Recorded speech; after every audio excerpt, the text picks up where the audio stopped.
नमस्कार दोस्तों। आज के इस एक्सप्लेनर में हम सीधे एक ऐसे मुद्दे पर बात करेंगे जो हम सबकी जिंदगी से जुड़ा है, फाइनेंशियल स्टेबिलिटी, यानी आर्थिक स्थिरता।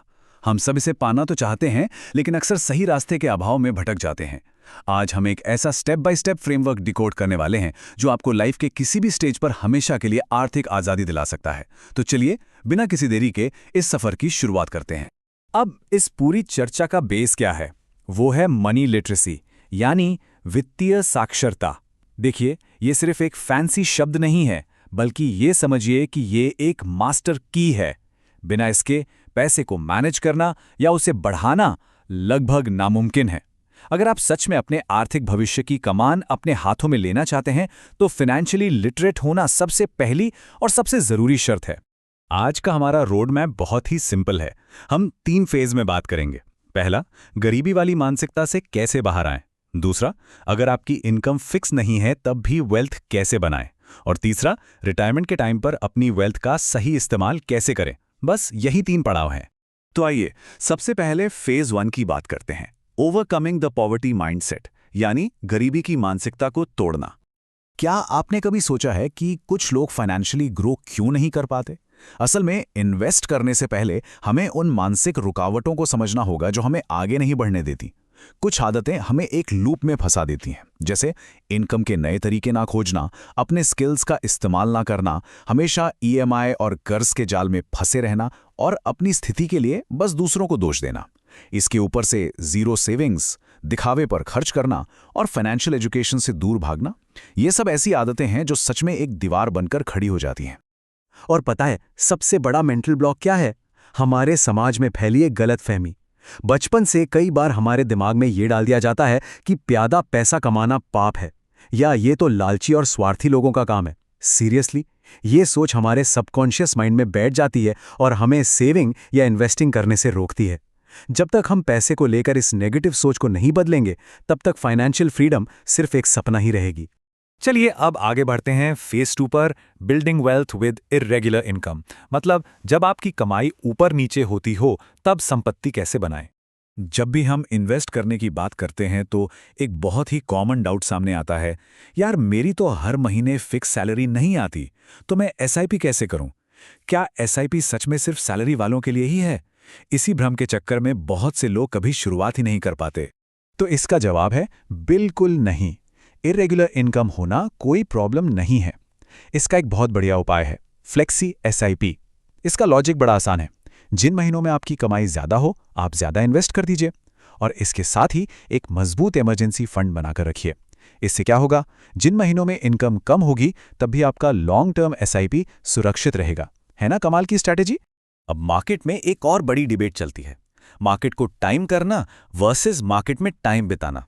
देखिए, सबसे कम प्राइस पर खरीदना और सबसे हाई पर बेचना, ये सब थ्योरी में बहुत अच्छा लगता है, पर असल जिंदगी में ये किसी के बस की बात नहीं है। खासकर अगर आप फ्यूचर के लिए कोई गोल सेट कर रहे हैं, तो लगातार एसआईपी के जरिए मार्केट में टिके रहना कहीं ज्यादा फायदेमंद है। ये आपके रिस्क को बैलेंस करता है और कंपाउंडिंग का असली जादू दिखाता है। इसीलिए मैं कहता हूं, इन्वेस्टमेंट कभी भी बिना किसी गोल के नहीं होनी चाहिए। गोल बेस्ड अप्रोच सबसे बेस्ट है। अगर आपका नजरिया कम से कम 5 साल या उससे ज्यादा का है, तो ये स्ट्रैटेजी बहुत सॉलिड काम करती है। ग्रोथ के लिए इक्विटी फंड्स को चुनिए और पोर्टफोलियो को बैलेंस करने के लिए डेट फंड्स का सहारा लीजिए। बस ये कॉम्बिनेशन और आपका डिसिप्लिन ही आगे जाकर एक बड़ी वेल्थ क्रिएट करेगा। अब आते हैं हमारे आखिरी और सबसे इंपॉर्टेंट फेज 3 पर, unlocking wealth in retirement. Life के इस गोल्डन पीरियड में एक बहुत ही अजीब सी प्रॉब्लम आती है। बहुत से सीनियर सिटीजन्स एसेट रिच होते हैं, लेकिन कैश पुअर होते हैं। मतलब कागजों पर तो उनके पास करोड़ों का घर है, लेकिन रोजमर्रा के खर्चों के लिए बैंक अकाउंट में पैसा नहीं होता। इसका एक बहुत ही स्मार्ट सोल्यूशन है, रिवर्स मॉर्गेज। ये एक ऐसा तरीका है जिससे आपका अपना घर ही आपको हर महीने पेंशन देने लगता है। और सबसे अच्छी बात, इसके लिए ना तो आपको घर बेचना है और ना ही कहीं और जाना है। घर का मालिकाना हक पूरी तरह आपका ही रहता है।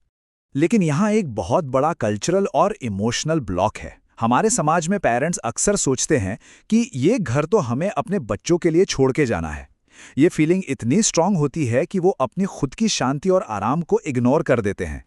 जबकि सच तो ये है कि इस उम्र में आपकी डेली और मेडिकल नीड्स बिना किसी स्ट्रेस के पूरी होना सबसे बड़ी प्रायोरिटी होनी चाहिए। चलिए इसे एक रियल लाइफ सिचुएशन से समझते हैं। मान लीजिए एक सीनियर सिटीजन के पास एक घर है जिसकी वैल्यू 4 करोड़ रुपए है।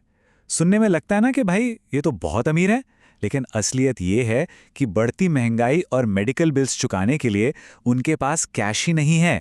यही है asset rich but cash poor होने का क्लासिक एग्जाम्पल। ऐसे में रिवर्स मॉर्गेज किसी मैजिक वैंड से कम नहीं है। प्रोसेस बहुत सिंपल है। अगर उम्र 60 साल से ऊपर है तो बैंक आकर उस 4 करोड़ की प्रॉपर्टी की वैल्यू लगाएगा और उसी के बेसिस पर बैंक आपको अगले 15 से 20 सालों तक हर महीने लगभग 1.2 लाख से 1.5 लाख रुपए दे सकता है। सोचिए, आपकी वो कागजी संपत्ति एक रेगुलर इनकम में बदल गई, और वो भी बिना आपकी ओनरशिप को छुए। तो ये रिवर्स मॉर्गेज किसके लिए एकदम परफेक्ट है? ये उन लोगों के लिए है जिनके पास कोई रेगुलर पेंशन नहीं है, या जिनके मेडिकल खर्चे बहुत ज्यादा हैं, या फिर जिनके बच्चे अब विदेश या किसी दूसरे शहर में सेटल हो गए हैं। और सबसे अहम बात, ये उन लोगों के लिए है जो फाइनेंशियली इंडिपेंडेंट रहना चाहते हैं और अपने बुढ़ापे में किसी पर भी पैसों का बोझ नहीं बनना चाहते। देखिए, बॉटम लाइन सिर्फ इतनी सी है, अपनी खुद की बनाई हुई वेल्थ का अपनी ही लाइफ को बेहतर बनाने के लिए इस्तेमाल करना आपका पूरा हक है। जिंदगी भर की मेहनत से बनाए गए एसेट्स का क्या ही फायदा अगर वो बुढ़ापे में आपको एक शांतिपूर्ण और आत्मसम्मान वाली जिंदगी ना दे सकें। ये माइंडसेट शिफ्ट होना बहुत जरूरी है। तो दोस्तों, इस एक्सप्लेनर को खत्म करते हुए मैं आपके लिए एक सवाल छोड़कर जा रहा हूं। कल की पूरी फाइनेंशियल फ्रीडम के लिए आज आप अपनी कौन सी सोच बदलने वाले हैं? क्या वो अपनी फाइनेंशियल एजुकेशन पर काम करना है, या अपनी इर्रेगुलर इनकम के बावजूद एक फ्लेक्सी एसआईपी शुरू करना है, या फिर अपने रिटायरमेंट के लिए रिवर्स मॉर्गेज जैसे ऑप्शंस को एक्सप्लोर करना है? याद रखिए, आज उठाया गया आपका एक कदम ही आपके कल को सिक्योर करेगा। तो सोचिए जरूर कि आप आज कौन सा कदम उठाने वाले हैं।